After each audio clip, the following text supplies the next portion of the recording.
Assalamualaikum warahmatullahi wabarakatuh.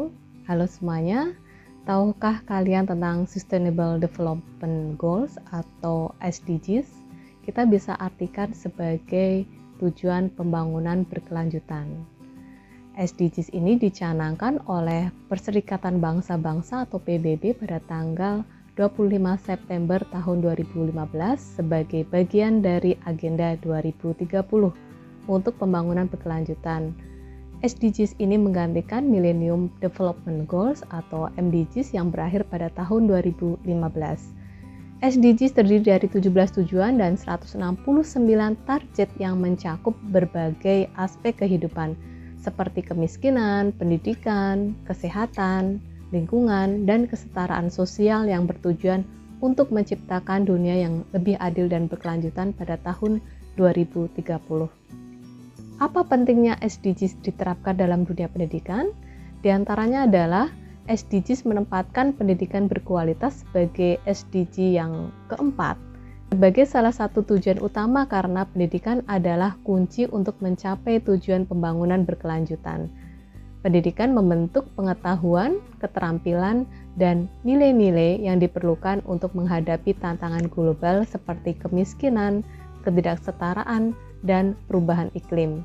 Selain itu, dunia pendidikan memiliki peran penting dalam menyiapkan individu yang sadar akan isu-isu global dan tanggung jawab mereka dalam pembangunan berkelanjutan dengan menerapkan SDGs dalam kurikulum.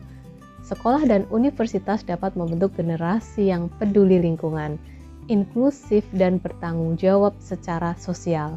Pendidikan tentang berkelanjutan juga membantu siswa memahami dampak tindakan mereka terhadap dunia sekitar mereka. SDGs mendorong pengembangan keterampilan berpikir kritis, inovasi, dan kreativitas yang sangat diperlukan dalam dunia yang terus berubah. Dengan mengintegrasikan SDGs dalam evaluasi dan pembelajaran, siswa didorong untuk berpikir lebih luas tentang bagaimana ilmu pengetahuan dan teknologi dapat digunakan untuk memecahkan masalah di dunia nyata, seperti energi bersih atau SDG yang ke-7, air bersih dan sanitasi, SDG yang ke-6, serta perubahan iklim, SDG yang ke-13. Mengurangi ketidaksetaraan dalam pendidikan, di sini SDG menekankan pentingnya memberikan akses pendidikan yang setara bagi semua tanpa diskriminasi berdasarkan gender, status, ekonomi, atau latar belakang sosial.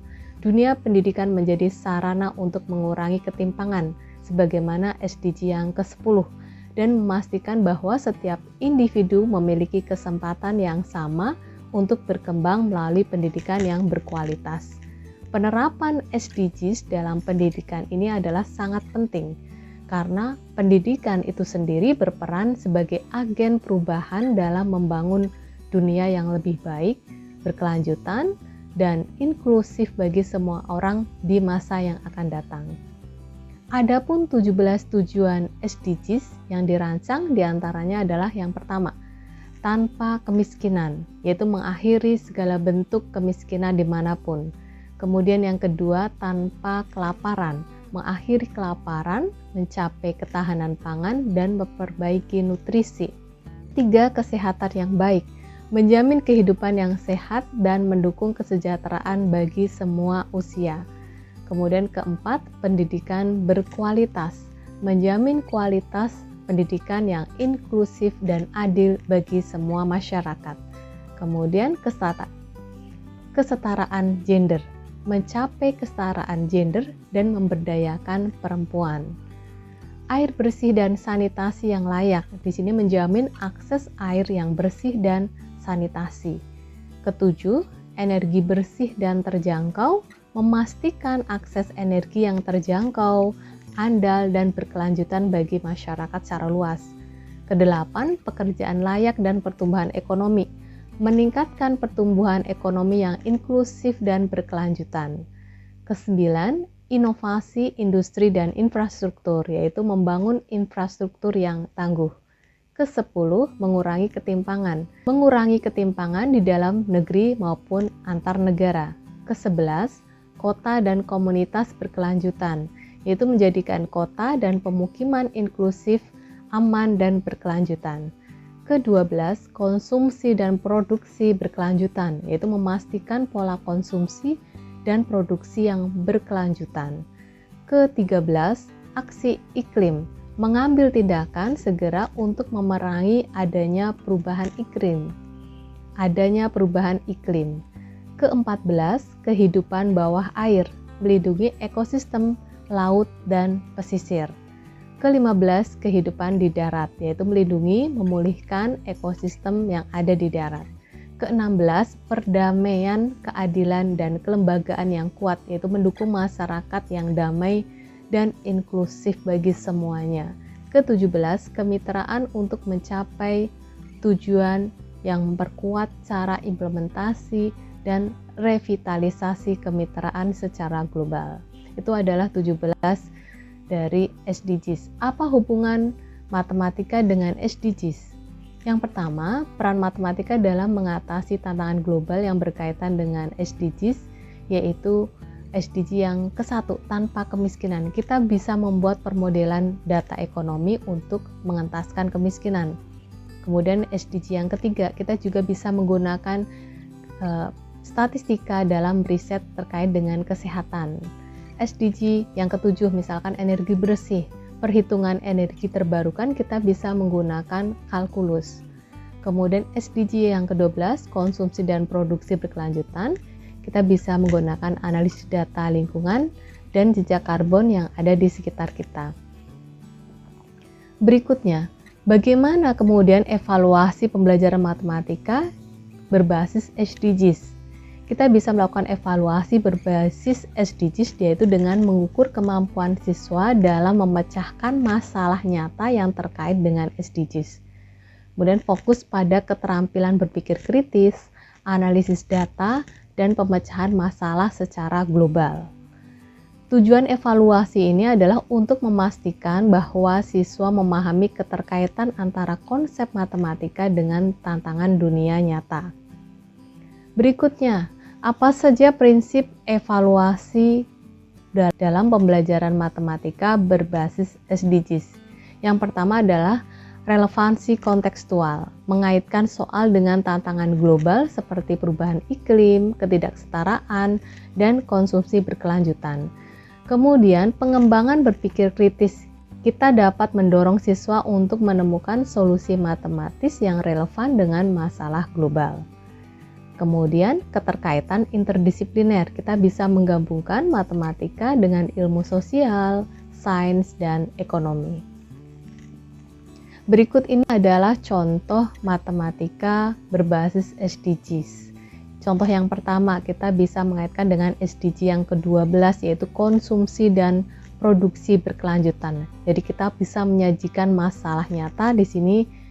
Sebuah pabrik menghasilkan 500 ton produk setiap bulannya. Dalam proses produksi, pabrik menghasilkan 15% limbah yang harus diolah menjadi bahan yang dapat digunakan kembali. Pemerintah menetapkan bahwa pabrik tersebut harus mengurangi limbah produksinya hingga 10% dalam 5 tahun mendatang. Untuk mendukung tujuan konsumsi dan produksi berkelanjutan, berapa banyak limbah yang harus dikurangi oleh pabrik dalam 1 bulan? Kita bisa menyelesaikannya di sini. Jumlah limbah saat ini adalah 15% dari 500 ton, yaitu 75 ton. Kemudian target pengurangan limbah 10% dari 500 ton, yaitu 50 ton. Jadi pabrik harus mengurangi 75 ton, kurangi 50 ton, yaitu 25 ton limbah per bulan dalam 5 tahun. Contoh yang lain, misalkan kita mengaitkan masalah matematika dengan SDG yang ke-7, yaitu energi bersih dan terjangkau. Di sini masalah kontekstualnya kita bisa menyajikan sebuah contoh kota yang menggunakan 100.000 MWh energi per tahun.